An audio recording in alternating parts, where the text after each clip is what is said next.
हरेक दिन बिहान दिउँसो र बेलुका आफैलाई एउटा प्रश्न सोध्ने गर, म के का लागि जन्मिएको हुँ। अजन चाको उक्त भनाइ सँगसँगै कार्यक्रम किताबका कुरामा स्वागत छ। नमस्कार, म मिलन राई। कार्यक्रम किताबका कुरामा हामी विभिन्न सर्जकहरूसँग उहाँहरूको सिर्जनाको विषयमा कुराकानी गर्ने गर्छौँ। कार्यक्रम किताबका कुराको आजको श्रृङ्खलामा हामीसँग हुनुहुन्छ प्राध्यापक डाक्टर विष्णु राई। उहाँले लामो समयदेखि नेपाली साहित्यको विभिन्न विधामा र नेपाली गीति रचनामा निरन्तर कलम चलाउँदै आउनुभएको छ। आउनुहोस् उहाँसँगको कुराकानी सुरु गरौँ। नमस्कार, स्वागत छ तपाईँलाई। नमस्ते मिलनजी। साहित्य क्षेत्रमा कलम कसरी चलाउन सुरु गर्नुभयो, अलिकति बताइदिनुहुन्छ? यस विषयमा चाहिँ अलि विगतको कथातर्फ फर्केर हेर्नुपर्ने हुन्छ। मैले सानै अवस्थादेखि स्कुल लेभलदेखि नै कविता कथाहरू लेख्ने प्रारम्भ गरेको हुँ र सर्वप्रथम त स्कुलमा सरहरूले तिमी राम्रो लेख्छौ कविता भन्ने उत्साह र सल्लाहबाट नै मैले कविताहरू चाहिँ प्रारम्भमा लेख्नु सिकेको हुँ। त्यो समय भनेको 2028-29 सालतिरको कुरो हो। तपाईँको कथाहरू मैले पढेको छु। हजुर। छोटो, प्रभावकारी हजुर हुने गर्छ। हजुर। कथा कसरी फुर्छ यति मिठो कथाहरू? कथाहरू कसरी फुर्छ भन्दा पनि हामीसँग कन्टेन्टहरू, विषयवस्तुहरू हाम्रो नेपाली समाजमा प्रशस्त पाइन्छन्। किनभने कथा भनेको अथवा साहित्य भनेको मानिसको जीवन हो। मानिसको जीवनसँग विभिन्न घटनाहरू घट्छन्। त्यही घटनालाई चाहिँ समय सापेक्ष प्रस्तुत गरेर कथा बनाउनु पर्ने हो या एकै चरणमा सानो समयभित्र कविता भन्नुपर्ने हो अथवा त्योभन्दा अझ सानो समयभित्र गीतमा समावेश गरेर भन्नुपर्ने हो। त्यो एउटा स्रष्टाले निर्धारण गर्छ। त्यसकारण विषयवस्तु त हामीसँग नेपाली समाजमा धेरै पाइन्छ मिलनजी। हालसम्म कतिवटा कृतिहरू प्रकाशित छन्? कस्ता कस्ता विषयमा कलम चलाउनु भएको छ, अलिकति त्यो पनि बताइदिनुहोस् न। मेरो कृतिहरूमा जस्तो अहिले 14वटा कृतिहरू हुनसक्छ। कथा सङ्ग्रहहरू भनेको मेरो 4वटा कथा सङ्ग्रहहरू छन् र 4वटा कविता सङ्ग्रहहरू छन्। त्यसपछि मेरो गीती एल्बमहरू जम्मा 2-3वटा होला। यो उसले आजभन्दा धेरै 51-52 सालतिर म्युजिक नेपालले निकालेको, पब्लिस गरेको। अनि मेरो विषय चाहिँ एन्थ्रोपोलोजी विश्वविद्यालयमा पढाउने भएको हुँदा त्यस सम्बन्धीको मेरो पुस्तकहरू छ र समग्रमा 14वटा पुस्तकहरू होला। एउटा कविता तथा गीती सङ्ग्रह मेरो हातमा छ। हजुर। खियामाको निलो आकाश। हजुर। यो कसरी चाहिँ लेख्नुभयो? खियामा भनेको एउटा किराँत महिलाको नाम हो कि किराँत सभ्यताको सुरुवातमा अथवा नेपालमा समाजको विकासको चरणमा किराँतीको इतिहासहरू अत्यन्तै महत्त्वपूर्ण छ। किराँतको साहित्य र किराँतको इतिहासलाई हामीले बिर्सिदियौँ भने अहिलेको आधुनिक नेपाल अपुरो हुन्छ। त्यसकारण किराँत सभ्यतामा खियामा भन्ने एउटा सृष्टिको पहिलो महिलाको नाम हो र उनी अत्यन्तै कर्मयोगी स्वभावको महिलाको नाम हो। उहाँकै नामबाट मैले खियामाको निलो आकाश अहिले मैले जोड्ने कोसिस गरेँ हो। पुरा पुस्तकको नाम राखेको। अहिलेको महिला खियामा मान्नौँ, उसले देखेको अहिलेको नेपाली समाज कस्तो छ, उनले सोचेको कल्पना अनुसार नेपाल बदलेको छ कि छैन र उनले यो नेपालभित्र उसका सम्पूर्ण पाउनुपर्ने अधिकार, उसले पाउनुपर्ने जीवनका सुख दुःखहरू अहिले मुलुकले दिइरहेको छ कि छैन भन्ने कुरा चाहिँ एउटा खियामाको निलो आकाशभित्र एउटा किराँती महिलाको अत्यन्तै सशक्त महत्त्वपूर्ण युवतीको नामबाट त्यो एउटा कलात्मक र बिम्बात्मक किसिमबाट लेखिएको पुस्तकको नाम हो। तपाईँको एउटा कविता छ, जन्तरे कविता। ए हजुर हजुर। कविताको शीर्षक जन्तरे छ। धेरै अगाडि लेखेको, यो करिब पनि 40 वर्ष भयो त्यो कविता लेखेको। खियामाको निलो आकाशबाट। हजुर। तपाईँले गाउँलाई मजाले बुझ्नु भएको छ। हजुर। आज नेपाली युवाहरू चाहिँ विदेशिनु परेको छ रोजगारीको खोजीको सिलसिलामा। तपाईँ के भन्नुहुन्छ, यो के कारणले भइरहेको छ र यो सिलसिला कहिलेसम्म चल्छ जस्तो लाग्छ तपाईँलाई? यो यस्तो हो, यो राजनीतिसँग जोडिन्छ हाम्रो साहित्यहरू। राजनीति नेपालमा जति हामीले समावेशी प्रजातान्त्रिक र सङ्घीय व्यवस्थाको समाजवादतिर उन्मुख भनेर संविधान निर्माण गऱ्यौँ, त्यति नै हाम्रा समस्याहरू पनि विसङ्गतिहरू नेपालभरि छन्। त्यसकारण आजभन्दा 100 वर्ष 200 वर्ष अगाडिदेखि अथवा यसो भनौँ प्रथम विश्वदेखि नेपालीहरू जन्तरेहरू विदेश जान्थे लाहोर। अब त्यो क्रम अहिले कन्टिन्यू ब्रिटेनले लान्थ्यो, इस्ट इन्डिया कम्पनी लान्थ्यो त्यो समयमा। तर अहिले त्योबाट छुट्टिएर अथवा त्यो भन्दा सीमित घेराभित्र रहेन। जन्तरे अन्तरे जेठा माइला साइला काइलाहरू अहिले अरबको भूमिदेखि लिएर जापान कोरिया सारा संसारभरि रोजगारीको निम्ति पढे लेखेका युवाहरूको जाने क्रम जारी छ। त्यसकारण त्यो पृष्ठभूमिमा हाम्रो जन्तरे जस्तो कविताको कुराहरूमा जन्तरे जस्तो त राज्यले रोक्नुपर्ने थियो भन्ने मेरो आग्रह हो। र जन्तरे जस्ता युवाहरूलाई चाहिँ अब यहाँ उनीहरूको स्किललाई, उसको बौद्धिकतालाई, उसको क्षमतालाई राष्ट्रको विकासमा चाहिँ परिवर्तन गर्ने अवसर दिनुपर्ने थियो, प्रयोग गर्नुपर्ने थियो। त्यसकारण जन्तरेहरू डेली हाम्रो अन्तर्राष्ट्रिय विमानस्थलबाट थोरै आँसु चुहाएर थोरै सपना देखेर उडिरहेको अवस्थाको एउटा बिम्बात्मक कविता जन्तरे हो। आजभन्दा 40 वर्ष अगाडि लेखेको कविता। के नेपालीको नियति नै विदेशी हो त? नियति होइन, तर सरकार जवाबदेही छ यसमा। सरकार जवाबदेही हुनु पर्यो। सरकारले त मान्छे बिक्री गर्ने जस्तो भयो नि त, नियति होइन कि सरकारले जन्तरे जस्ता मान्छेलाई बिक्री गरिरहेछ भन्ने हामीले बुझौँ। विगतको सरकार पनि वर्तमान बिक्री गरिरहेछ। जन्तरे जस्तालाई त बिक्री गर्ने ठाउँबाट रोकेर हामीले देशको मूल विकासमा चाहिँ लगाउनु पर्ने थियो। त्यसकारण दुःखको कुरा चाहिँ कविताभित्र छ। जन्तरे आँसु चुहाएर अलिकति आँसु श्रीमतीलाई छोडेर, आमालाई एयरपोर्टमा छोडेर ऊ झोला बोकेर त्यो मरुभूमिमा जान बाध्य छ भन्ने कविताको एउटा प्रतीक हो त्यो। तपाईँले लेख्नुभएको कविताहरू केही हजुर द्वन्द्वकालको परिवेश, सुख दुःखका कुराहरू समेटेर पनि लेख्नुभएको छ। हजुर हजुर। द्वन्द्वकाल जेको लागि भएको थियो, द्वन्द्व जेको लागि भएको थियो, हजुर। त्यो परिवर्तन तपाईँले अहिले देख्नुहुन्छ कि हुँदैन? परिवर्तन त छ, नभएको होइन। जस्तो अब द्वन्द्वकालमा उठेको कुराहरू, समावेशीको कुरा, लोकतन्त्रको कुरा, होइन, संवैधानिक अधिकारहरू चाहिँ कुण्ठित थियो। अहिले कमसेकम प्रजातान्त्रिक त भनियो, होइन। अहिले हरेक भाषाभाषीको भाषालाई मान्यता दियो, होइन। आफ्नो भाषाबाट तिमीहरू आफ्नो क्षेत्रीय भाषालाई प्रयोग गर्न सक्छौ भन्ने अवसर प्राप्त भयो, होइन। त्यसकारण आफ्नो संस्कृति धर्मनिरपेक्ष सबभन्दा ठुलो घोषणा भयो। सबैले आफ्नो धर्मलाई सम्मान साथ मान्नुपर्ने र राज्यले कुनै पनि धर्ममाथिको थिचोमिचो गर्न नपाउने भन्ने अवसर दियो। त्योभन्दा अगाडि कहाँ थियो र? है, हिन्दू धर्म बाहेक अरू धर्म मान्नेलाई त नियन्त्रण गरेको अवस्था थियो नि 2048 सालसम्म त, होइन। एक धर्म, एक भाषा, एक भेष, एक भाषा, एक भेष प्राणभन्दा प्यारो छ कि अरू चाहिँ मान्छे होइन, अरूको संस्कृति होइन, देश नै एउटा धर्म, अर्कोको भाषा होइन। त्यसकारण द्वन्द्व 10 वर्ष जुन तत्कालीन माओवादीको द्वन्द्वले चाहिँ दियो नदिएको होइन, तर यसलाई अझ संस्थागत रूपमा गर्न नसक्नु चाहिँ दुर्भाग्य हो। अझ पनि बाँकी छ, त्यो प्राप्त भएको छैन। तर जे प्राप्त उपलब्धि भएको छ त्यसलाई संस्थागत रूपमा चाहिँ गर्न सिंहदरले नसकेको देख्छु म चाहिँ। एउटा कविता निकै नै मार्मिक छ। हजुर। तपाईँले दुःख पनि व्यक्त गर्नुभएको छ। हजुर। हिजोको दिनमा विभेद थियो भन्ने सङ्केत पनि गर्नुभएको छ। कविताको शीर्षक छ, हिजो मात्र होइन आज पनि छ नि। रुकुममा मान्छे मरेको हेर्नुहोस् न, एउटा दलितलाई हिन्दूवादी धर्मका साथीहरूले, समाजले, त्योभन्दा ठुलो निर्मम के हुनसक्छ?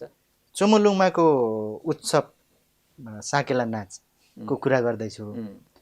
हिजोको दिनमा सरकारले विभिन्न या भनौँ सबै जातिको भाषालाई समान व्यवहार नगरेको संरक्षणमा भन्ने जस्तो सङ्केत गरेर कविता लेख्नुभएको छ। आज के अलिकति परिवर्तित छ? थोरै छ। जस्तो अब किराँत भाषामा चुम्लुङमा भनेको सगरमाथा हो, होइन। मलाई बच्चैदेखि मेरो भाषामा पठन पाठन भएको भए म आफ्नो भाषा किराँत भाषामा कविता लेख्ने थिएँ नि त। मेरो तपाईँले पहिलो लाइनमै लेख्नु भएको छ, मेरो भाषा म जान्ने भए प्रसिद्ध कविता लेख्ने थिएँ, लेख्थेँ आफ्नै भाषामा। अहिले म खस भाषामा लेख्छु, तर म लेख्ने थिएँ। त्यो कुण्ठित गरेको हो। तपाईँले यो कुरो भन्दाखेरि 2034 सालमा मेरो बुवालाई भोजपुरका युवा साथीहरूले किराँती भाषाको कम्पी कि के भन्ने पत्रिका निकाल्छु भनेर 200 रुपियाँ दिनुभएको रहेछ। पुलिसले थुनेर सदरमुकाम खोटाङ डिक्टेल पुऱ्यायो। दिक्तेलदेखि भोजपुर आयो। म यताबाट क्याम्पस पढेर कलेज पढेर त्रिचन्द्र पढेर 34 सालमा घर फर्किँदा बुवा घरमा हुनुहुन्थ्यो। कहाँ जानुभयो बुवा भने त पुलिसले समातेर लग्यो। दिक्तेल गएँ, भोजपुर गएँ। त्यो के थियो भनेदेखि भरे किराँती भाषामा पत्रिका निकाल्ने केही युवाहरूलाई समातेर प्रशासनले राखेको रहेछ, पञ्चायती व्यवस्था सरकारले। भनेपछि कतिसम्मको बर्बर थियो होला भन्नुहोस् न। भने मेरो भाषामा मैले सानै कक्षादेखि 1-2 क्लासदेखि पठन पाठन प्राप्त गरेको भए म मेरो भाषामा कविता राम्रो लेख्थेँ होला नि त भन्नु खोज्या हो। मेरो त एउटा यो प्रतीक मात्रै हो। सारा भाषाभाषीहरूलाई आफ्नो भाषामा कक्षा सञ्चालन उनीहरूले पठन पाठन भएको भए यो देश कति सुन्दर थियो भन्ने कविताको आग्रह हो। तर आज पनि हिजो प्रतिबन्धै थियो, आज आफ्नै प्रयासमा चाहिँ पठन पाठन गर्न पाइयो। तर राज्यतर्फबाट आज पनि सबैको भाषा संरक्षण गर्न कदम चालेको जस्तो देखिँदैन नि, के भन्नुहुन्छ? होइन, यो त के छ भने प्रतिबन्ध हट्यो, तर तिमीले त्यो काम गर भनेर उसले भनेको मात्र छ। तर गर्ने आफ्नो भाषालाई संरक्षण गर्ने युवाहरूको पनि कमी म चाहिँ देख्छु। किनभने राज्य के भन्छ भने एन्थ्रोपोलोजिस्टकोले के भन्छ भने कुनै पनि देशको भाषालाई अथवा कुनै पनि जातिलाई स्ट्रङ बनाउनु, बलियो बनाउने भने उसको भाषाको संरक्षण गर भन्छ। तर यदि कुनै जाति र वर्गलाई समाप्त पार्छौ भने तिमीले उसको भाषालाई समाप्त गर भन्छ मानवशास्त्रीहरू, रेसियल डिफिनेसन्समा, नस्लीय परिभाषामा। भने लामो समयसम्म यो चाहिँ 50-60 वर्षसम्म लगातार एउटा भाषाको मात्रै डोमिनेट हुँदा अरू भाषाभाषीको जेनेरेसन चाहिँ समाप्त भयो नि त। त्यसले गर्दाखेरि अहिले अरू भाषाका युवाहरूले कोसिस त गरिरहेको छ, तर त्यति सहज छैन। र राज्यले पनि भनेको छ, तर त्यसलाई सहज ढङ्गले लिएको अवस्था छैन। जस्तो भन्नुहोस् न, कुनै पनि भाषाभाषीहरूले पाठ्यक्रम 10 सम्म लेख भनेको त छ, लेखेर दिन्छन्, शिक्षक त चाहियो नि त। त्यो विद्यालयमा पढाइदिनु पर्यो नि सरकारले। के भन्छ, तपाईँको भाषाको किताब रहेछ, तपाईँको भाषाको शिक्षक खोजेर आफै स्थानीय रूपमा राख्नुहोस् भन्छ। शिक्षकलाई तलब दिएको अवस्था छैन। यो त मैले खोटाङ जिल्लामा, मेरो जिल्लामा चाम्लिङ भाषाको पुस्तक लिएर जाँदाखेरि मैले शिक्षा मन्त्रालयबाट पाएको एन्सर हो यो। भन्नुहोस् न, अहिले नै पनि त यो छ भने। तर समग्रमा भन्नु खोजेको कुरो के भने यति सुन्दर देश छ नेपाल, यति सानो देश छ, यति बहुभाषी, बहुसांस्कृतिक, बहुधार्मिक समाज छ। यसलाई एकै ठाउँमा राखेर सजाइदिउँ न, अवसर दिउँ। यो टेबलमा सबै खालका फुलहरू राखिदिउँ भने यो टेबल कति सुन्दर देख्छ। तर एउटा सेतो गुलाफ मात्रै राखिदिउँ भने यो गुलाफ रहेछ भन्छ, मान्छे हेर्छ जान्छ। त्यसो भन्ने आग्रह चाहिँ हामीले राख्नुपर्छ। र मेरो कविताको आग्रह र कथाहरूको आग्रह पनि यही हो। देश सुन्दर बनाउने जिम्मेदार पनि त हामी हो नि त। अवश्य पनि। अलिकति प्रसङ्ग बदलौँ। गीत पनि लेख्नु भएको छ, निकै मिठो गीतहरू लेख्नु भएको छ, छोटो मिठो अनि प्रभावकारी मन छुने शब्दहरू चाहिँ सँगालेर गीत लेख्ने गर्नुहुन्छ। गीत अलिक जीवनको लेख्नुहुन्छ, तर बजारमा त्यो प्रकृतिको गीत चलिरहेको हुँदैन। तपाईँ अहिलेको गीतलाई चाहिँ निहाल्दा, सुन्दा र आफूले लेखेका गीतलाई चाहिँ निहाल्दा के फरक भेट्नुहुन्छ? यस्तो हो, म पहिले गीत लेख्छु भनेर गीततर्फ लागेको होइन, कवितामै गइरहेको अवस्था थिएँ। म पछि गायक बन्छु भनेर 31 सालमा काठमाडौँ पनि आएको थिएँ। तर रेडियो नेपालमा म भोइस टेस्टमा यो काम लाग्दैन, तिमी जाऊ, तिमीबाट यो कार लाग्दैन भनेर मैले तत्काल आउट गरिसकेपछि मलाई के लाग्यो भने मबाट यो नहुँदो रहेछ। तर गीतको मोहले चाहिँ मलाई छोडेन। रेडियो नेपाल घुमिरहन्थेँ, फुर्सद भयो कि रेडियो घुम्दाखेरि धेरै साथीहरूसँग, राम थापा, अरुण थापाहरूसँग त्यहीँ भेटघाट भयो। ती साथीहरूसँग भेटघाट हुँदै गएपछि अनि अरुण थापाजीले गीत गाउँछु भनिसकेपछि मैले एउटा गीत लेखेँ 38 सालमा। अरुण थापा गीत लेखेपछि अनि गीत लेखेँ। त्यो गीत त्यहाँबाट चाहिँ मैले सुरु गरेँ। पछिल्लो समयमा 52 सालतिर रामकृष्ण ढकालजीले मेरै गीतबाट रेकर्ड गर्नु, गीत गाउनु सुरु गर्नुभएको। उहाँको फर्स्ट एल्बममा रहेछ बाँधिन लाग्दा मायाको बन्धन, तीन तारा डुबेछ, धेरै थियो रातमा कुरा उज्यालो भएछ। कति कुरा भन्नु खोज्दै पनि रात उज्यालो भइदिएपछि कुरा त बाँकी नै रह्यो नि त, प्रेम प्रेमिकाको कुरा। जीवनको गीत हुनुपर्छ, जीवन सुख दुःख हो, जीवन उत्साही पनि हो, जीवन भविष्य पनि हो। त्यसकारण त्यस्तो गीत चाहिँ म लेख्न मन पराउँछु। अब अलिकति कथा सङ्ग्रहतिर पनि जाउँ न। छोटो छोटो कथा लेख्नु भएको छ। हजुर हजुर। त निकै प्रभावकारी छ। तपाईँले वास्तवमै यति जीवन्त कथाहरू लेख्नुभएको छ। हजुर धन्यवाद। यो देखेर लेख्नुभयो कि कल्पना गरेर लेख्नुभयो त्यो दुईटै। तपाईँलाई थाहा होला होइन। दुईटै। पहिलो कथा म यो परपर कथा सङ्ग्रहको हजुर पहिलो कथाले नै मेरो मन छोयो, अर्थहीन सपनाहरू, जहाँ एकजना निर्मला भन्ने पात्रले देखेको सपना अर्थहीन बन्न जान्छ।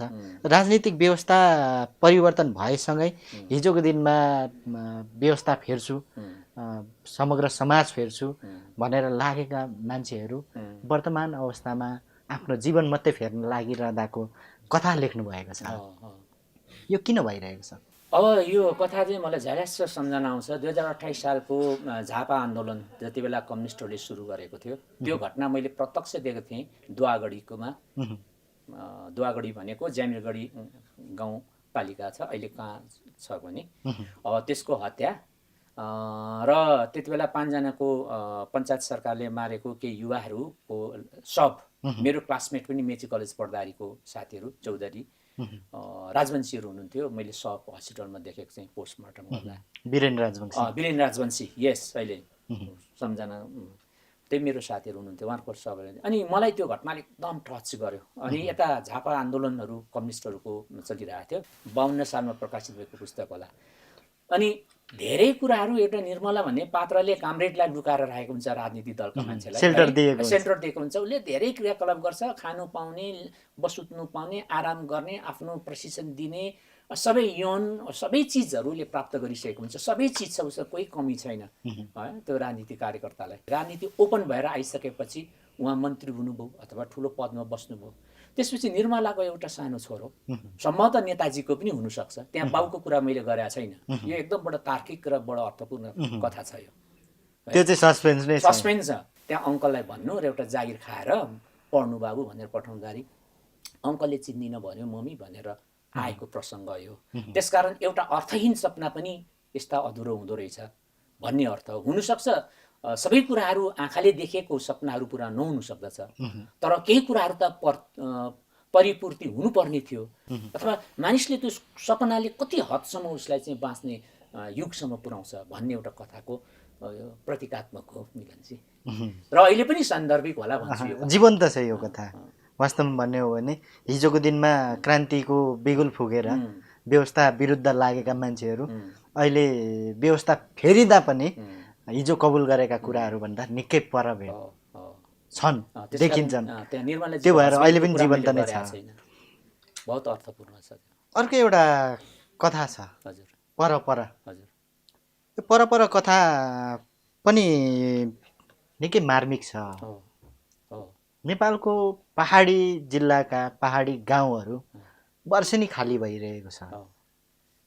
के त्यहाँ बाँच्न सक्ने अवस्था छैन? तपाईँले देख्नुभएको के हो? छ, किन छैन, सबै चिज छ। यहाँ त तपाईँले एउटा परिवार बसाइ सर्दै गरेको उल्लेख गर्नुभएको छ। एकदम मलाई यो कथाले एकदम नोस्टाल्जिक गर्छ।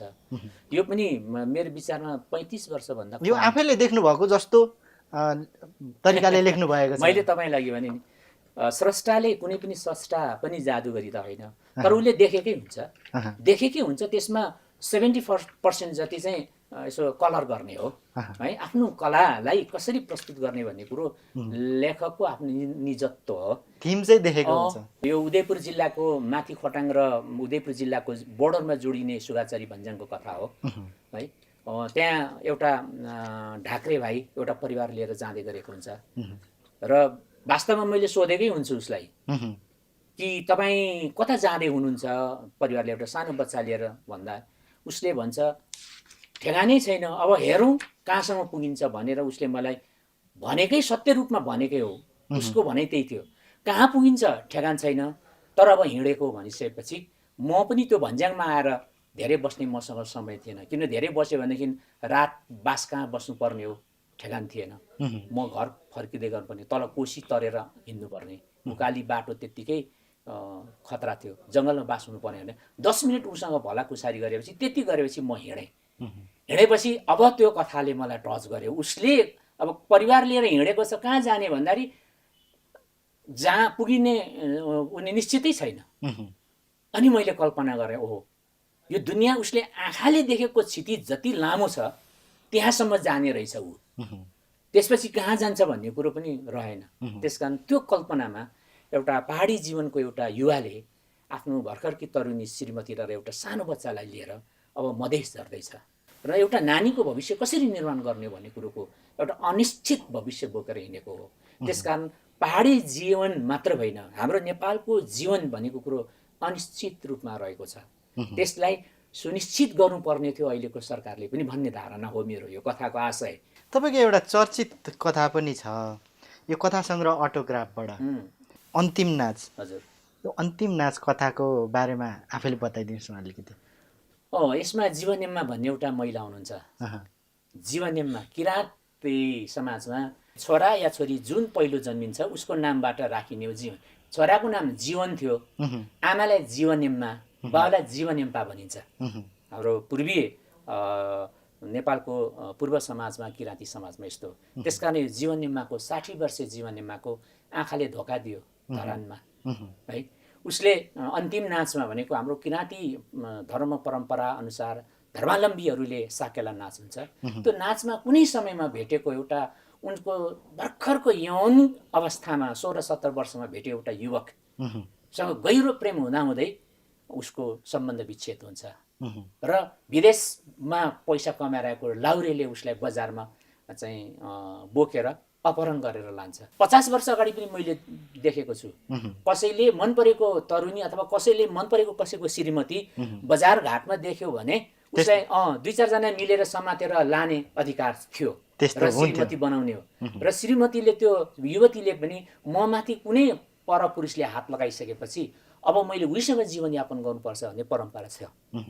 त्यही अन्तर्गत त्यो प्रेम बसेको एउटा भेट गरेको एउटा युवासँग एकपल्ट नाचेको र एकपल्ट भेटेको युवासँग को 18-19 वर्षको उमेरको त्यो युवकसँग चाहिँ उसको सम्बन्ध विच्छेद भइसकेपछि, त्यसरी अर्कै लाउरेले उसको विवाह भइसकेपछि ऊ ठुलो आयुष आरामले जीवनमा धरानमा घर बनाएर धरान अथवा मधेसमा बस्या हुन्छ र लास्टमा एउटा त्यो आफूले अन्तिम नाचमा भेटेको युवा नै त्यहाँ झलक्क बजारमा देख्दा, ढाकर बोकेर जाँदै गरेर देख्दा उही हो कि भनेर उसले हेर्ने प्रयास गर्छिन् जीवनेम्माले। तर उसको 60 वर्षे आँखाले चाहिँ धोका दियो, प्रष्ट रूपमा देख्न सकेन। त्यसकै कल्पना यो अन्तिम नाच। निकै नै रमाइलो छ कथा। तपाईँ मानवशास्त्रको प्राध्यापक पनि हुनुहुन्छ। हजुर, मानवशास्त्र र साहित्य बिचको तालमेल, अन्तरसम्बन्ध केही देख्नुहुन्छ? एकदम। अहिले मैले भने नि अन्तिम नाचकै कुरा गरौँ न, त्यहाँ निनाम्माला लाल सलाम भन्ने पनि छ। किराँत सभ्यता भनेको साकेला पनि भयो, उधौली उभौलीमा जीवनेम्माको नाचमा भेटेको एउटा युवा मैले कथामा ल्याएँ। साहित्य मानवशास्त्र हो नि त। मानवशास्त्र भनेको चाहिँ एन्थ्रोपोलोजिकल हिस्ट्री आयो नि त त्यो जीवनेम्मामा, होइन? अब त्यो कथामा तपाईँले राम्रो बनेछ भन्नुभयो। यसरी मानवशास्त्र भनेको चाहिँ मानिसको विकासको क्रममा जे संस्कृति र परम्परा हुन्छ त्यो मानवशास्त्र हो। र त्यो परम्परा, संस्कार, रीतिरिवाजलाई चाहिँ जब कविता अथवा गीतमा अथवा कथामा, निबन्धमा जब पेस्ट गरिन्छ, राखिन्छ र त्यसलाई त्यस पृष्ठभूमिमा स्ट्रक्चरभित्र लेखिन्छ भनेदेखि मानवशास्त्र र साहित्यको त घनिष्ठ अन्तर सम्बन्ध रह्यो अवश्य पनि है। त्यसकारण मेरो कथा र कविताहरू बढी मानवशास्त्रीय देख्छु म। अन्तिममा हजुर, तपाईँलाई मन परेको, आफूले रचना गर्नुभएको गीत, कथा, कविता, कथाको भए कुनै अंश या कविता या गीत केही छ भने सुनाइदिनुहोस् न। म तपाईँलाई एउटा कविता भन्ने प्रयास गर्छु। गजब सिनेमा, यो कविता लेखेको 15 वर्ष जति बेला।